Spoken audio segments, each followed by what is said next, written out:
जोधा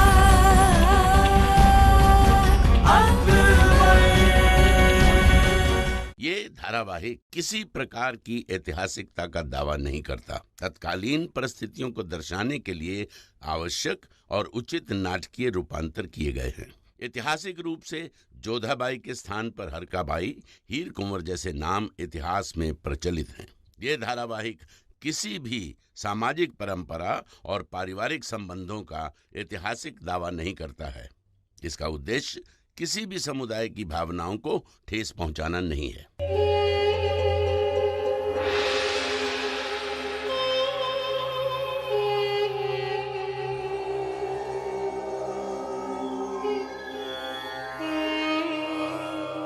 जोधा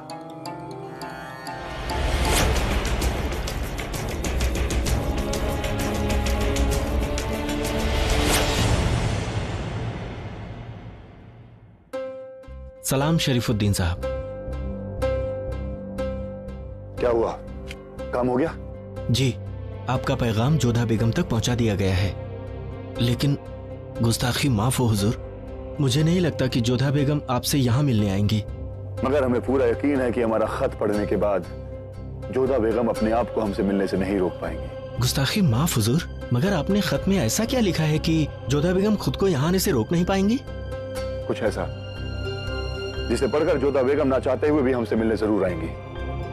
आखिर राजवंशी औरत हैं वो, और राजवंशी औरतों के लिए उनके पति की जिंदगी से बढ़कर कुछ भी नहीं होता। वो अपने पति की जिंदगी बचाने के लिए किसी भी हद से गुजर सकती हैं। मगर शहंशाह की जान को खतरा किससे हो सकता है? उनके बहनोई से।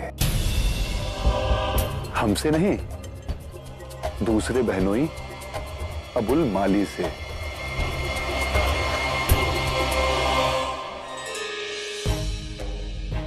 समझ नहीं आ रहा है कि इस पत्र में सत्य लिखा है या झूठ। हमारा मन बहुत अशांत हो गया है। यदि शहंशाह पर संकट वाली बात सत्य है तो जोधा, मुझे सूबेदार शरीफुद्दीन की बात पर कोई विश्वास नहीं। जो स्वयं शहंशाह के विरुद्ध षड्यंत्र कर चुका हो, उसकी बात पर क्यों विश्वास करना? और ये बात किसी और को ना बताकर उन्होंने आपको पत्र क्यों लिखा? हो सकता है ये भी उसकी कोई नई चाल हो। ये बात हम भी सोच रहे हैं मोती, कि बंदी होने के बावजूद शरीफुद्दीन को कैसे ज्ञात हुआ कि शहंशाह पर कोई संकट आने वाला है? कहीं ऐसा तो नहीं कि रिहा होने के बाद आदम खान शहंशाह के विरुद्ध कोई षड्यंत्र रच रहा हो और शरीफुद्दीन इस बात को जानते हो? सत्य जानने के लिए हमें उनसे मिलना ही होगा। कैसे मिलेंगी जोधा? शहंशाह की अनुमति के बिना उनके अपराधी से कैसे मिलेंगे आप? शहंशाह की अनुमति से अधिक महत्वपूर्ण है शहंशाह के प्राण। कहीं बाद में ऐसा न हो कि हमें पछतावा हो कि हम कुछ कर सकते थे परंतु हमने किया नहीं। यदि बाद में कुछ बुरा घटित हुआ तो हम अपने आप को कभी क्षमा नहीं कर पाएंगे मोती। हमें जाना होगा ये जानने के लिए कि शरीफुद्दीन के मन में है क्या।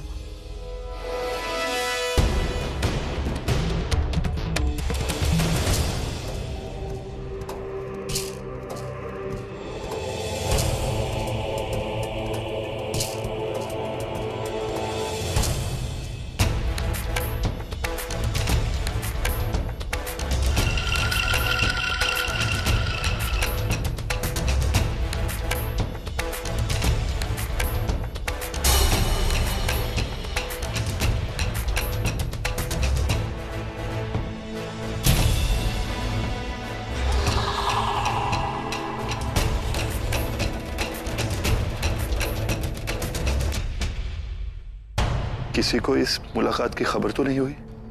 कहिए, आपने हमें यहाँ पर क्यों बुलाया है? बातें करना चाहते थे। कितने वक्त से यहाँ अकेले पड़े हैं, कोई बात ही नहीं करता। ये सलाखें भी नहीं, मगर ये दीवारें कभी कभी बात करती हैं।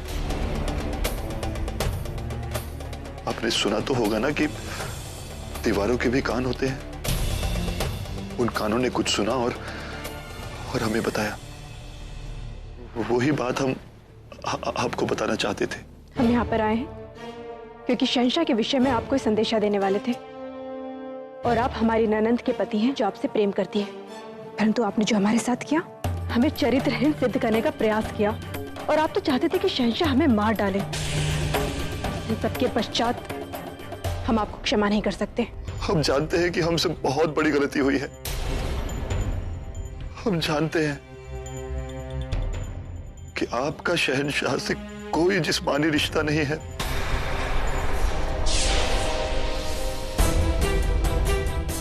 आपने हमें ही क्यों बुलाया? आप चाहते तो ये संदेशा शहंशाह रुकैया बेगम या महामंगा को भी दे सकते थे, और यदि हमें संदेशा दिया भी तो इसमें पूरी बातें लिख सकते थे। हमें यहाँ बुलाने की क्या आवश्यकता पड़ गई आपको? हम आपसे कुछ पूछ रहे हैं, यदि आपके पास इस प्रश्न का उत्तर नहीं है तो हम यहाँ से जा रहे हैं। क्योंकि हम जानते हैं कि सिर्फ आप ही हमारी बात समझ सकती हैं। बात यह है कि अबुल मालिक काबुल से भाग चुका है और उसका एक आदमी आगरा में है जो शहंशाह के खिलाफ साजिश कर रहा है। षड्यंत्र तो आपने भी रचा था शहंशाह के विरुद्ध, और यहाँ कैद में पड़े हैं।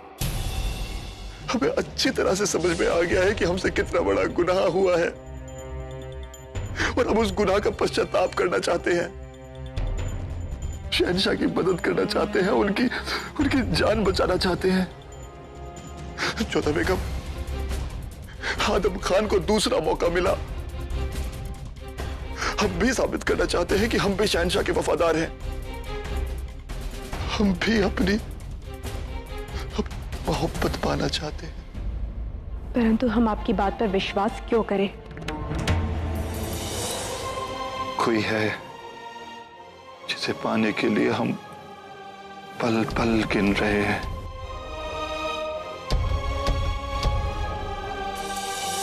जिसे हम बेइंतहा मोहब्बत करते हैं, जिसके लंबे बाल, वो खूबसूरत चेहरा,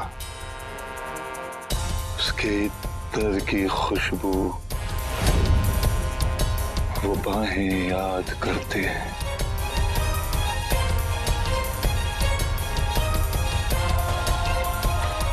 जिसे खो चुके हैं हम,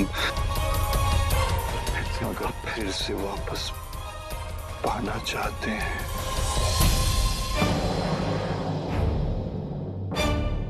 बख्शी बानो, उसकी खातिर हमारी बात पर यकीन कीजिए।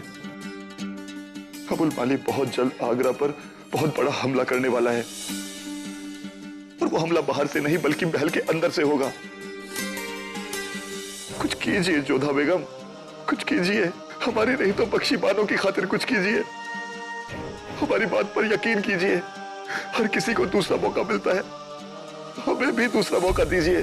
हम यहाँ अंदर रहकर शहंशाह की कोई मदद नहीं कर सकते, लेकिन आप कर सकती हैं जोधा बेगम। एक बात सोचिए, आपको गलत खबर देकर हमें क्या फायदा? ठीक है, हम ये संदेशा शहंशाह तक पहुंचा देंगे। शुक्रिया। चलते हैं।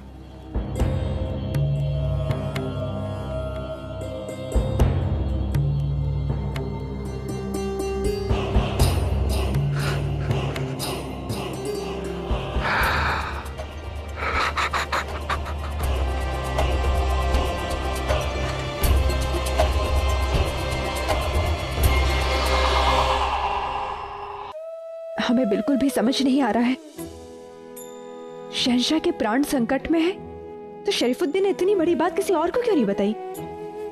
बख्शी बानो को बता सकते थे, रुकैया बेगम को बता सकते थे, केवल हमें क्यों? शायद उन्हें लगता है कि हम ही कुछ कर सकते हैं, क्योंकि बंद गृह में उन्हें पता तो है नहीं कि अब शहंशाह हम पर विश्वास नहीं करते, कि बेनजीर के आने के बाद हमारे संबंध बदल गए हैं। हे अम्बे मां, हमें कुछ भी समझ नहीं आ रहा है। आप हमें ऐसे क्या देख रहे हैं? आपको दिखाई नहीं देता कि हम कितने बड़े धर्म संकट में हैं? हमारी सहायता कीजिए, कोई मार्ग दिखाइए हमें कान्हा। जोधा जोधा जोधा। अरे क्या हुआ तुम्हें? बावरी हो गई हो क्या? अब जो बात हम आपको बताने जा रहे हैं वो सुन के खुशी से आप भी बावरी हो जाएंगी। ऐसी क्या बात है? जोधा, युवराज भगवान दास के साथ शिवानी आ रही हैं आगरा आपसे मिलने। क्या सच? कहा था ना, अचंभे में पड़ जाएंगी। चलिए चलिए। हाँ, हमें भी उससे मिलना है, जल्दी चलो। हुजूर, इस बार फसल बहुत अच्छी हुई है और लगान भी वक्त पर पहुंच जाएगा। शहंशाह का इकबाल बुलंद हो। आमेर के शहजादे भगवान दास अपनी बहन शिवानी के साथ तशरीफ लाए हैं। भगवान दास जी अचानक यहाँ, उन्हें इज्जत के साथ यहाँ लाया जाए।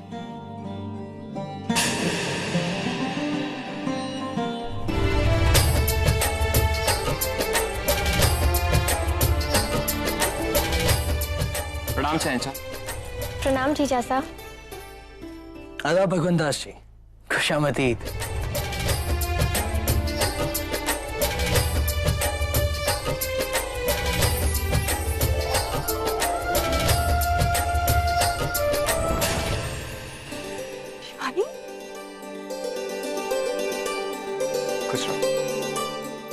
बताइए भगवान दास जी, अचानक से कैसे आना हुआ? कोई खास वजह? जी नहीं, बापू साहब पुण्य स्नान के लिए मथुरा आए। शिवानी भी हट करने लगी कि जोधा से मिलना, तो इसे हम अपने साथ ले आए। बापू साहब पुण्य स्नान के लिए 10 दिन रुकेंगे, तो तब तक शिवानी यहाँ जोधा के साथ रह जाएगी। ये तो बहुत अच्छी बात है। शिवानी भी पहली बार आगरा आई, यहाँ घूम फिर लेगी, अपनी जीजी के साथ थोड़ा वक्त गुजार लेगी। वैसे सही वक्त पर आए हैं आप। जोधा बेगम भी कई दिनों से आपको याद कर रही है।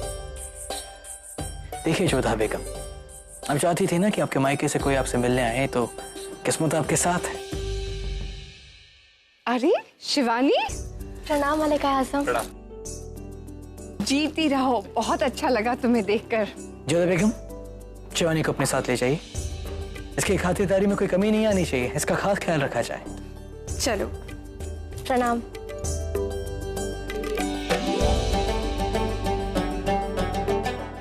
अब हमें भी आज्ञा दीजिए। अभी तो आप आए, थोड़े दिन और रुक जाइए। आपका आदेश राखो पर शहंशाह, पर बापू साहब के पास जाना भी जरूरी है। जैसे आपने कहा कि राजा साहब 10 दिन तक रुकेंगे, तो हमारी इल्तिजा है कि आप रुक जाइए। जैसी आपकी आज्ञा।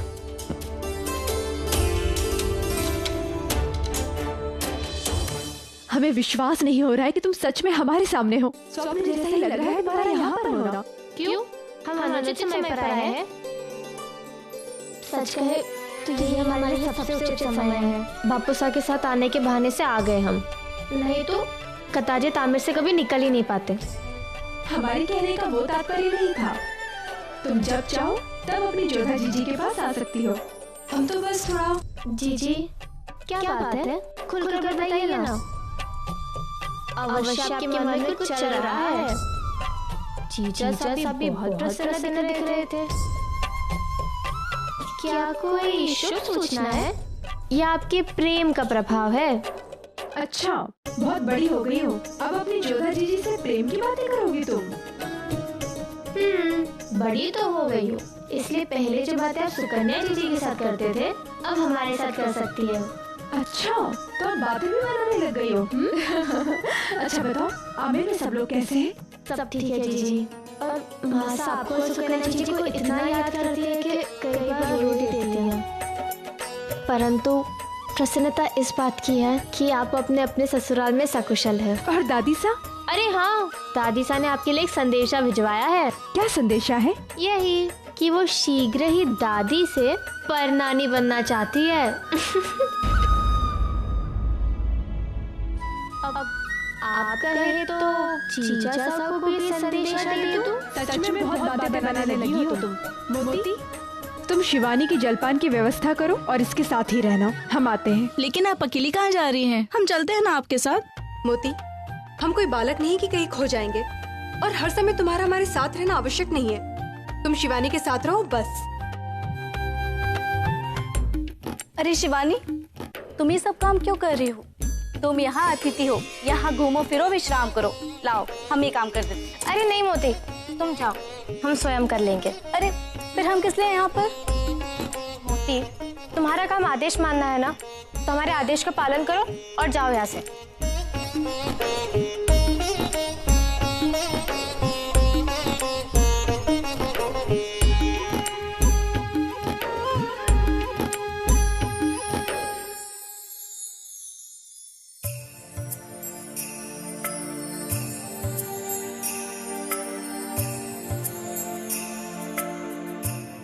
प्रिय शिवानी, हम दोनों एक दूसरे से प्रेम करते हैं, परंतु समाज की दीवार हमें कभी एक नहीं होने देगी, क्योंकि तुम एक राजकुमारी हो और मैं एक साधारण कारीगर। आमेर में हमारा संबंध पाना असंभव है,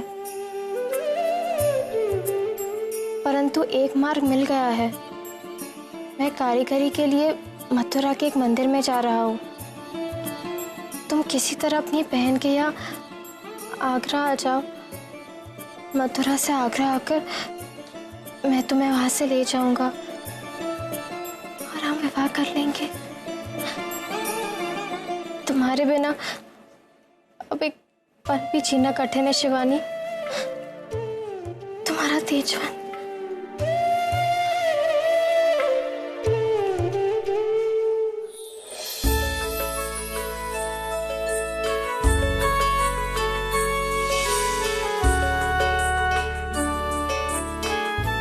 सुनिए जी, वो दरअसल हमारा कंगा गिर गया है, ला दीजिए।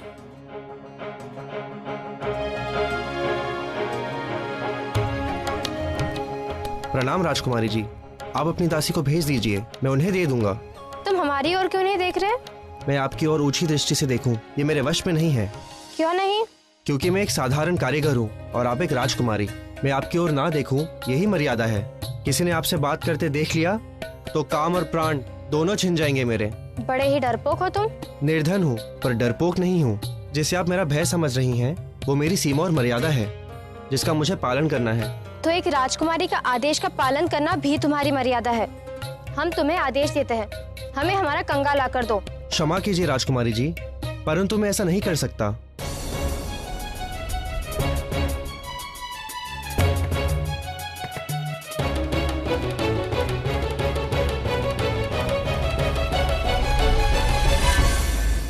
ना साहस कैसे हुआ तुम्हारा कि राजकुमारी को मना कर सके? हे अम्बे माँ, कितना सुंदर है ये। क्षमा चाहता हूँ राजकुमारी जी कि आपको नीचे आना पड़ा।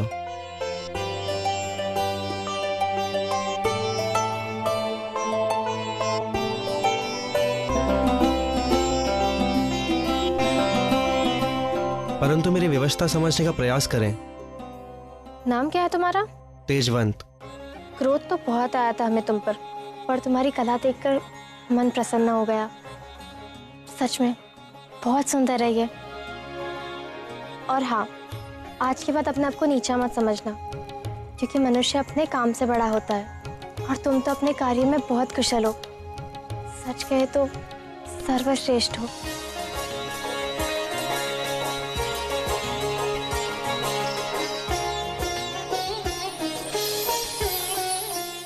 वो पहली भेंट आज भी हमारे आंखों में समाई है तेज।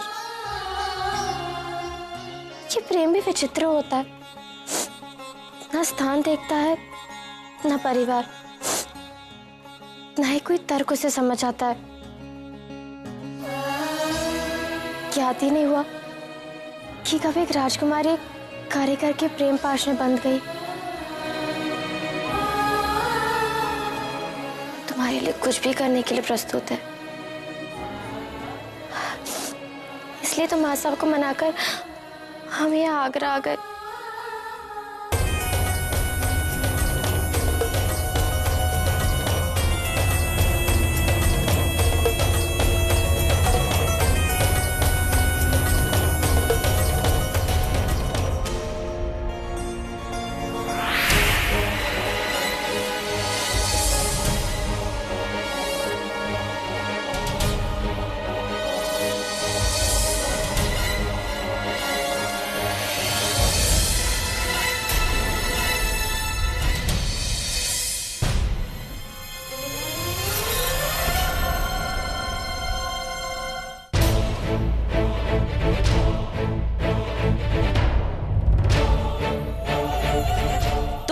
इतना जहर कहाँ था कि बेनजीर को डसने की ताब ला सको।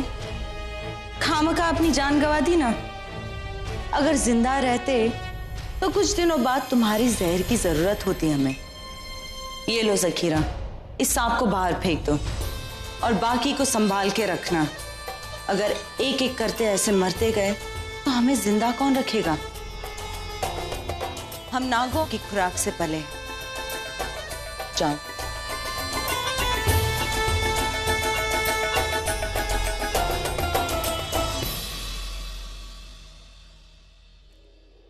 आदाब भाईजान।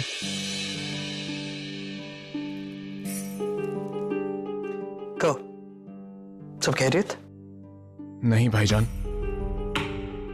आपके हुक्म के मुताबिक हमने अबुल माली की साजिश की तफ्तीश की और मकसूद खान के कमरे से हमें यह पैगाम मिला है जो बेनजीर ने शाही हरम से अपनी अम्मी जान को लिखा है। मकसूद खान ये पैगाम आगे पहुंचा पाते कि उनकी मौत हो गई। भाईजान, आप शायद ये भूल रहे हैं कि बेनजीर अबुल माली की हरम से है। पर अपनी अम्मी जान को पैगाम लिखना कोई गुनाह तो नहीं है ना? भाईजान, हम ये नहीं कह रहे कि अम्मी जान को पैगाम भेजना गुनाह है, लेकिन ये पैगाम जिस तरीके से लिखा गया है वो शक पैदा करता है। भाईजान, ये पैगाम अवधी जुबान में लिखा है। बेनजीर मुसलमान है और काबुल से आई है, तो फिर उसने उर्दू, फारसी या पश्तो जुबान में ये पैगाम क्यों नहीं लिखा? जरा एक बार इसे पढ़ के सुनाना। का करूं मैं अम्मा जी, मन नहीं लागत जी, अनबन मोह से काहे जी, भीतर बसी हो जब तुम, हुई क्यों मैं बेगानी जी, आप फुलानी काहे मोहे, नहीं हर छूटा क्यों अम्मा जी, हिरनी बन वन वन भटके, हैरान तेरी बेटी बावरी। तुमने तो बिना पढ़े ही ये सब बोल दिया। दरअसल भाईजान, ये लिखा ही कुछ इस तरीके से है कि 2-3 बार में जुबान पर चढ़ जाता है। अच्छा लगा ये देखकर कि तुम अभी से सियासी कामों में दिलचस्पी ले रहे हो। तुम्हारा शक जायज है मिर्जा कि बिना यकीन के हम कोई फैसला नहीं ले सकते हैं। ये पैगाम हमें दो, हम इस बारे में खुद बेनजीर से तफ्तीश कर लेंगे। जी भाईजान, आदाब।